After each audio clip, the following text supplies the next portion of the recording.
ദേശത്ത് നോക്കിയാൽ ഇത് അന്ധകാരവും കഷ്ടതയും തന്നെ, അതിന് മേഘങ്ങളിൽ വെളിച്ചം ഇരുണ്ട്. ഈ കാലഘട്ടത്തെ കുറിച്ചാണ് പറയുന്നത്. അതിന്റെ 8-ാം അധ്യായത്തിൽ 22-ാമത്തെ വാക്യം.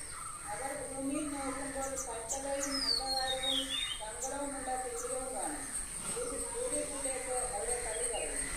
ഭൂമിയിൽ നോക്കുമ്പോൾ അന്ധകാരവും കഷ്ടതയും തിമിരവുമുള്ള അന്ധകാരവും കഷ്ടതയും തിമിരവുമുള്ള കാലം കാണും. ഇരുട്ടിലേക്ക് അവരെ തള്ളിക്കളയും. ഞാൻ ചില വാക്യങ്ങൾ നാളേക്ക് വായിക്കാം. അതെന്താണെന്ന് വെച്ചാൽ ഈ ഒരു കാലഘട്ടത്തെക്കുറിച്ച് ബൈബിളിൽ അനേക സ്ഥലങ്ങളിൽ പറഞ്ഞിട്ടുണ്ട്. ഈ കാലഘട്ടത്തെ കണ്ട പറഞ്ഞ ആർക്കും പ്രവർത്തിച്ചുകൂടാതെ രാത്രി വരും എന്നുള്ളത്. അതിന്റെ തന്നെ യെശയ്യാവ് തന്നെ 60-ാം അധ്യായത്തിൽ 2-ാം വാക്യം.